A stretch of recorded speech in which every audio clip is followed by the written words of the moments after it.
안녕하세요. 서울학원 감정평가 실무 유도훈 평가사입니다. 안녕하세요. 방문각에서 감정평가 실무 채점팀장으로 활동하고 있는 35기 평가사 문채연입니다. 네, 이번 시간에는 우리 지난주 토요일 날 있었던 그 7월 12일 날 시행했었던 제36회 감정평가 실무 문제에 대한 해설인데요. 우리가 이제 원래 해설 강의는 기출문제 풀이 시간에 하는데 이번 이 시간을 통해서 우리가 이제 이 시험이 마치 이제 스터디에 나왔다면 우리가 어떻게 채점이 될지에 대한 부분을 한번 여러분들과 의논을 해보도록 하겠습니다. 물론 이제 실제 채점 기준은 우리가 예상하는 채점 기준과 다를 수 있지만 여러분들이 지금의 채점 기준을 통해서 나의 어떤 개략적인 점수를 예측해 볼 수 있지 않을까라고 하는 그런 의미에서 이번 시간을 갖게 되었습니다. 36회 시험은 전반적으로 작년 35회 시험보다는 다소 난이도가 있게 출제가 되었습니다. 이제 숫자가 좀 많이 나왔고요. 복잡한 부분도 있었기 때문에 정확한 정답을 맞추기 어려운 부분이 분명 있었습니다. 그래서 제 예상에는 소폭 과락률은 올라가지 않을까라고 예상을 하는데요. 한번 우리가 문제 1번부터 이야기를 해보도록 하겠습니다. 자, 문제 1번은 감정평가사 갑이 고객으로부터 건축공사가 준당된 부동산에 관련해서 감정평가도 의뢰받았고 자문도 의뢰받았다고 되어 있습니다. 그래서 평가를 하라고 되어 있고요. 물음 1번은 20점 문제입니다. 자료 1번부터 10번까지를 활용해서 대상 부동산에 대한 현재 상태로서의 적정 매수 가격과, 그러니까 지금 현재 시점의 매수 가격과 개발이 완료될 경우에 적정 매수 가격을 제시하라고 되어 있습니다. 자, 그래서 우리가 예시답을 보면서 이제 제가 수립한 예시답을 보면서 우리가 채점이 어떤 식으로 이루어질지 한번 보도록 하겠습니다. 일단 우리가 기본적으로 이 문제에 나와 있는 그 시점이라든지 이런 기준 가치는 전부 다 제시가 돼 있기 때문에 사실은 뭐 이 부분에 배점이 있을 거라는 예상은 하진 않지만 우리가 이제 항상 그동안 보면은 이제 시험지에 나왔었던 그대로 썼을 때도 점수가 잘 나온 경우들이 많았거든요. 그래서 뭐 이건 정확하진 않지만 뭐 감칙 5조, 또 시장 가치 이런 내용들에 우리가 기본적으로 쓰던 연습들이죠. 그런 거에도 하시는 게 더 좋을 거라고 예상이 됩니다. 자, 일단 첫 번째로 현재 상태의 매수 가격이라고 할 때 보면은 제 생각엔 이 부분은 좀 정답을 맞춰야 될 것 같아요. 그죠? 네. 이게 실제 시험장 나왔다고 한다면 아마 이 정답, 이 876만 4천원이라고 하는 정답을 맞추는 수험생의 비율이 우리 스터디 기준으로 하면 얼마 정도 될까요? 이 정도 난이도라고 했을 때. 정말 기본 중에 기본인 내용인 것 같아서 대부분이 맞추지 않았을까 싶어요. 그래요. 그러면 우리가 채점을 할 때 보면 제가 점수를 뭐 표준지 선정이라든지 배제 사유라든지 뭐 이런 부분에도 이제 다 드리고 있고 아마 올해 문제도 그 부분은 기본적으로 써야 되는 부분이라고 생각을 하는데 최종적으로 정답이 맞으면 나머지는 다 맞다고 봐야 되는 거잖아요. 네. 그러면은 10명 중에 5명 이상이 맞췄을 거다. 네. 그렇다고 합니다. 그렇기 때문에 이 부분의 점수가 그만큼 배점이 부여됐을 거라고 보고요. 표준지 선정에 분명히 배점이 있었을 거고, 그 다음에 좀 보면은 표준지에 대한 그 선정된 거 이외에 다른 사례들이 많았어요. 그러니까 여기도 분명히 배제 사유는 기술을 간단하게라도 했어야 된다고 보고, 시점 수정치도 당연히 잘했어야 되는 거고, 개별된 비교치 매우 간단했고요. 평가설례 선정도 쉬웠고, 그 다음에 선정된 거 아닌 사례들도 배제하는 사유는 기본적으로 있어야 될 겁니다. 1.356 나와야 되는 것이고요. 그 다음에 단가가 876만 4천원. 지금 1,000원 단위까지 하라고 했거든요. 그러니까 맞춰서 하셨어야 될 것으로 보입니다. 네. 내가 그 답이 안 나왔다 라면 좀 아쉽긴 하겠지만 분명히 차이는 있을 거다. 그렇게 생각을 합니다. 자, 거래사 비교법도 마찬가지로 이 정도의 난이도라면 이건 더 쉬웠잖아요. 왜냐면 올해는 거래사례 선택이나 표준지 선정에 대한 그 이견이 전혀 없었어요. 네. 그러니까 마선택, 배제.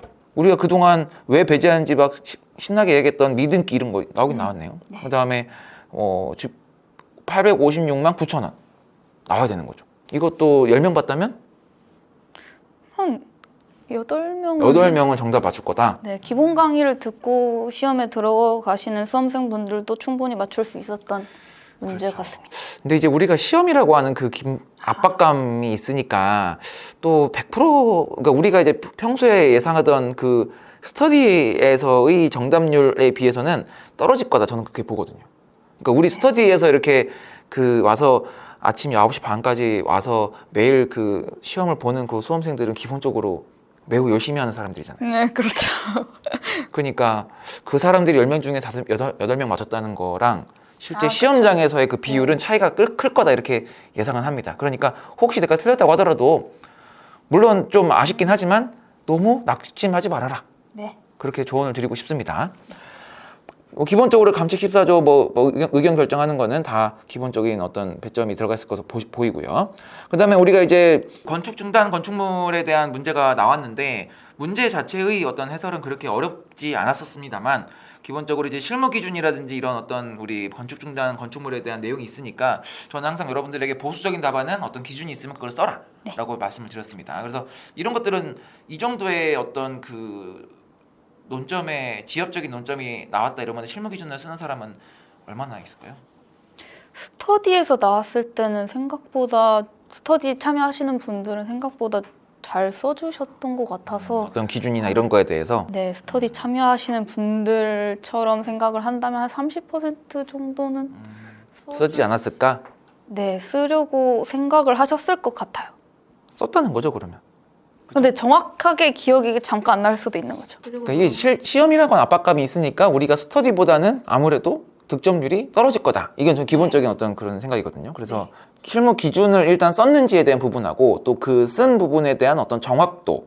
그러니까 뭐 의의라든지 원칙이라든지 뭐 이런 것들에 대한 우리 실무 기준상 내용이 있으니까 그거를 좀 요약해서 써야 될 거 아니에요. 요약해서 잘 썼는지에 대한 부분이 이제 포인트가 되겠네요. 그다음에 이제 그 현재 우리가 지금 건물의 그 상태를 보면 전체 이제 공사비 150억에 이제 기타 부대 비용해서 160억의 공사가 되는 걸로 나와 있는데 지금 85억 8천이 이제 투하가 됐고 그다음에 전기 기본 설비랑 이제 설계 감리비까지 포함해서 95억의 이제 자금이 집행이 된 상태로 이제 문제가 나와 있습니다. 그래서 지금 문제에서는 우리가 이제 95억만큼 투자가 된 거고 그 기능적 감가로 이제 5% 정도 감액을 했는데 문제를 보면 여기에 이제 5%가 이제 건축 공사비의 5%라고 문제가 제시가 되어 있고 그다음에 그 후속하는 이제 문제에서도 건축 공사비와 총 공사비를 이제 구분하고 있는 것으로 봐서 저는 기성 공사비에만 5%를 했습니다. 왜냐면 이제 여기도 건축 공사비라는 말이 있고요. 이런 설계 감리라든지 기본비 같은 경우는 이제 전기 기본 설비비나 이런 것들은 다 어떤 용역적인 성격들도 많거든요. 뭔가 이렇게 내가 실제로 어떤 그런 자재비를 써서 인건비를 투하해서 하는 그런 공정의 개념이 아니고 설계감리비 같은 경우는 전부 다 설계사무소나 이제 건축사 사무소에다가 의뢰를 해서 하는 그런 용역 성격이기 때문에 여기에는 기능적 감가가 아마 붙지 않았을 것으로 보인다라고 판단을 해서 4억 2,900이라고 했는데 이렇게 만약에 문제가 나온다면 분명히 총 공사비 5%한 사람도 많겠죠. 네. 이거는 갈리겠죠. 네. 후속 답안까지 채점에 그걸 주는 거는 좀 문제가 있는 것 같고 딱 여기에서만 여기에 5%인지 95억의 5%인지는 살짝의 차등은 두지 않았을까. 그죠? 제가 만약에 채점한다면 그렇게 했을 것 같아요. 그렇게 해서 두 개를 더하면 되는 것이고요. 그래서 물음 1-1번은 크게 아주 뭐 이렇게 이견이 나올 만한 부분은 별로 없었다. 문제는 이제 물음 1-2번, 그러니까 1-1의 뒤에 부분, 개발이 완료될 경우에 적정 매수 가격이라고 되어 있는데 제 생각에는 추정이지만 이 앞부분은 명료해요.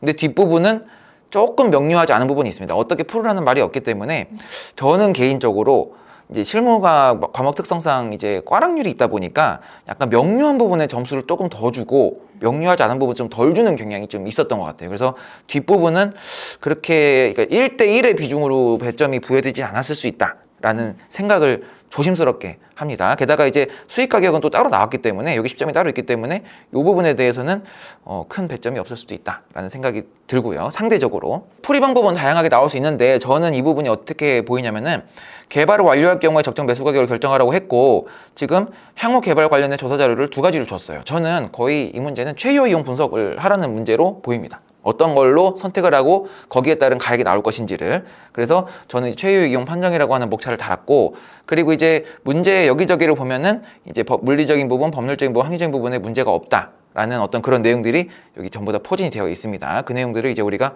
물법리로 써야 될 것 같은데 지금 이런 식으로 문제가 약간 간접적으로 나온 거죠. 직접적으로 물어본 게 아니고 간접적으로 나오면 우리 스터디를 한다고 하면은 수험생들은 이 목차를 따라갈 사람들이 많이 있을까요? 쉽지 않을 것 같습니다. 그럼 어떻게 풀었을까요?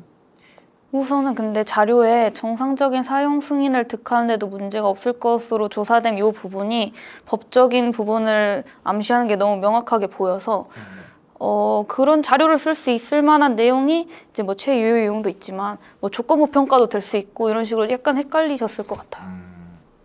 그쵸. 이게 보면 이제 그 지금 2026년도 7월 12일자 기준으로 해서 구하라는 말 자체가 약간 조건부 감정하라는 것처럼 보일 수도 있거든요. 그래서 조건부 감정이라고 하는 거랑 이 최유효 이용 분석이랑 어떻게 보면 비슷한 개념인데 그거를 이제 조건부 감정으로 쓰는 경우들도 많을 것 같고 조건부 감정으로 한다고 하더라도 어쨌든 조건부의 핵심은 완료 시에 가액을 구하는 거니까 문제 풀이의 방향성이 달라질 것 같진 않아요. 네, 맞습니다. 그리고 이제 문제에서 이 두 가지를 줬기 때문에 뭔가 둘 중에 선택을 해서 하나로 가라라는 취지로 보이고 이미 지금 한 60% 정도의 기성이 일어난 상태이기 때문에 지금 저는 그래서 이제 계량물에 대한 최효 이용 분석으로 봤고요. 그리고 이제 이런 물법리는 인정이 되고 경제적인 분석을 이 두 가지에 따른 어떤 현금 흐름을 분석해서 둘 중에 이제 더 준공 상태의 건물까지 가는 데 있어서 큰 이제 적은 비용이 드는 대안을 결정을 한 것이고 기존 건축물 추가 공사가 훨씬 더 적게 들겠죠. 당연히 얘는 철거하면은 비용이 다 들어가는 거니까요. 그래서 저는 이제 이렇게 계산까지 하면서 비교하는 거에다가 점수를 주지 않을까라는 생각을 합니다.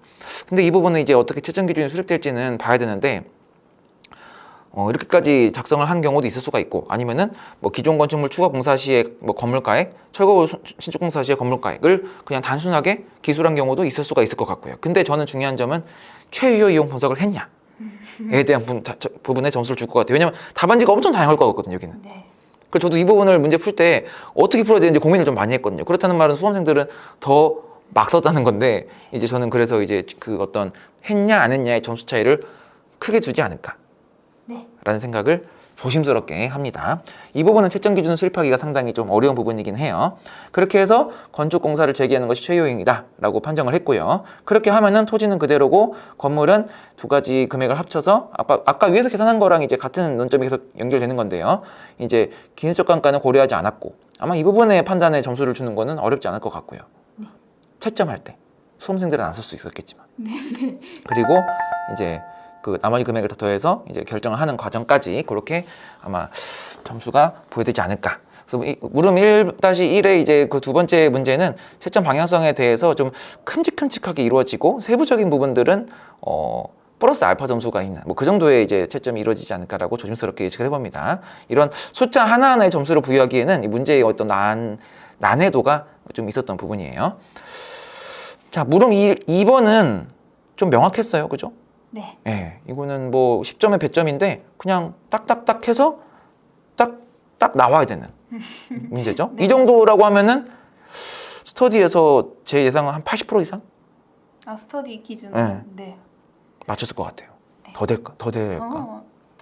더 되지는 않겠지만 80% 이상 갔을 것 같습니다. 그러니까 지금 임대사례 선택 요거 21만 3천 원, 그 다음에 50%, 그 다음에 소득 수익률 이거 3.3인지 3.2인지 이거는 뭐 크게 뭐 둘 중에 하나 쓰면 되는 것이고요. 왜냐면 문제에서 지금 이렇게 내왔기 때문에. 근데 이것도 좀 그렇죠. 맨날 분기별로 줘다가 연간으로 나왔어요. 아니면 여기다가 연간 순영업 소득이라고 써주든지. 그죠? 이게 좀 그리고 이걸 다 계산하면 13% 정도 나온다고 하더라고요. 네. 난 그래서 처음에 딱 보고 이상하다. 3분기가 왜 제일 높지? 이 생각을 하면서 약간 좀 의심을 가졌거든요. 그래서 이게 좀 이상하다라는 생각을 했어요. 그래서 이걸 4개를 다 곱하면 13%? 13%의 환원이율은 존재하지 않는 잘 없는 환원이율인데 그래서 지금 그럼 이게 뭘까? 근데 계절성도 없어 보이고 그래서 이게 이미 이렇게 다 그게 된 건가 보다라는 그러니까 이 직전 4분기가 다 라운딩이 돼서 그러니까 산술평균 상승식으로 해가지고 돼서 이미 나온 숫자인가 보다 이렇게 저는 생각을 했어요. 네. 이거 13% 쓰신 분들 많이 계실 것 같아. 그리고 저 질문할 때도 꽤 있었어요. 그래요? 지금 우리 같이 평온한 자세에서 본다면은 맞출 수 있지만 네. 이거를 시험장 가서 본다고 하면은 혼동될 수 있죠.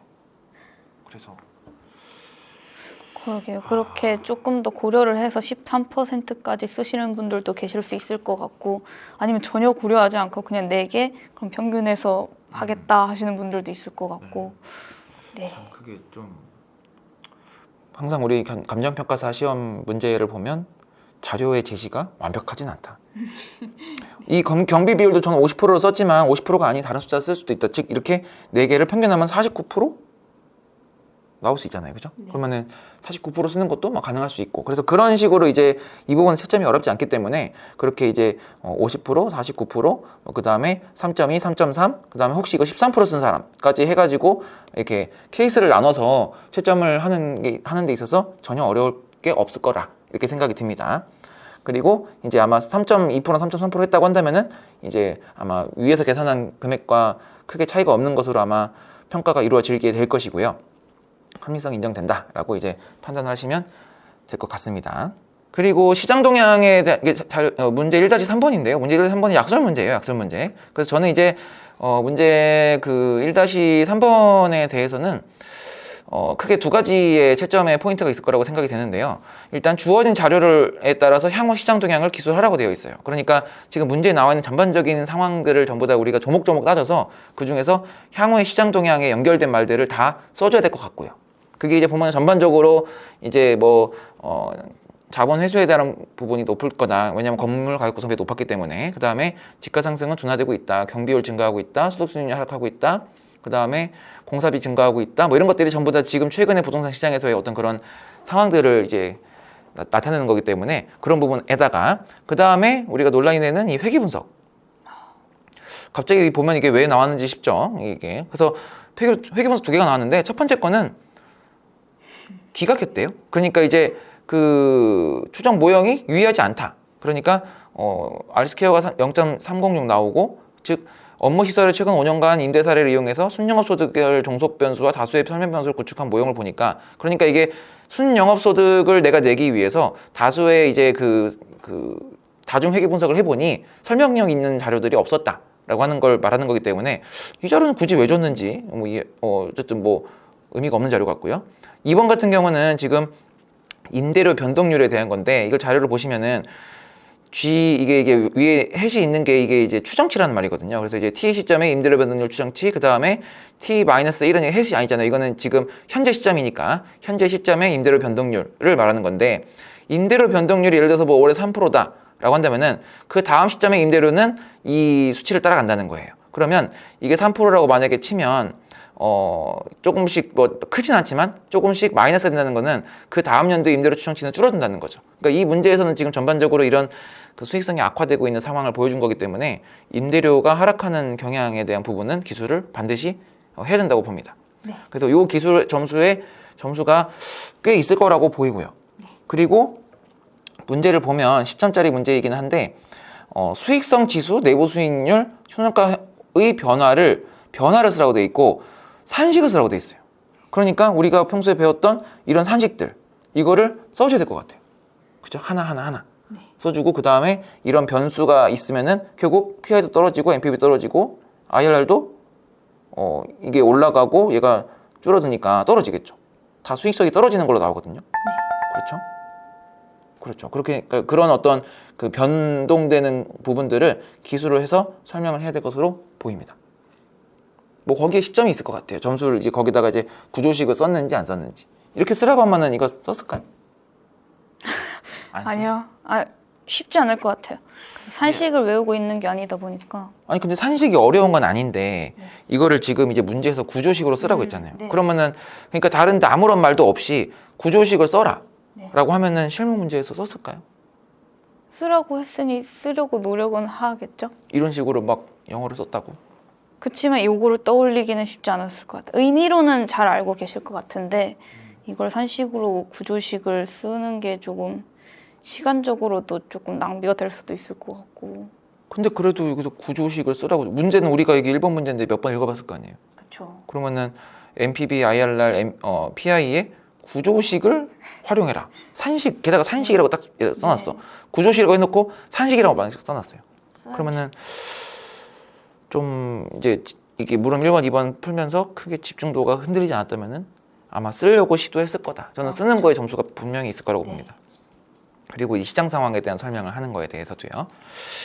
자, 요게 이제 물음 1번에 대한 해설이었는데 물음 1번은 제가 봤을 때는 쉬운 계산들이 있어가지고 득점을 그래도 꽤 할 거라고 보여요. 그러니까 점수의 득점률이 그래도 꽤 있을 거다. 이렇게 저는 추정하는 문제입니다. 게다가 이제 약술이 있었고 물론 구조식은 안 썼겠지만 약수 있었고, 그 다음에 우리가 이런 수익 구하는 부분이라든지, 그 다음에 물음 1-1의 그 현재 상태 가격 구하는 거, 이 부분은 분명히 득점률이 꽤 있을 거거든요. 그래서 저는 아마 뭐 30점 이상 맞는 사람들, 고득점까지는 없을지도 모르겠지만, 왜냐면 1-2 후단 문제가 있기 때문에, 이것 때문에 고득점은 없을 수 있었겠지만 1번의 전반부와 이 부분과 이 부분까지 만약에 잘 썼다고 한다면은 저는 30점 이상 득점하는 사람들이 꽤 나오지 않을까, 그렇게 생각을 합니다. 1번 문제 해설은 여기까지 하도록 하겠습니다.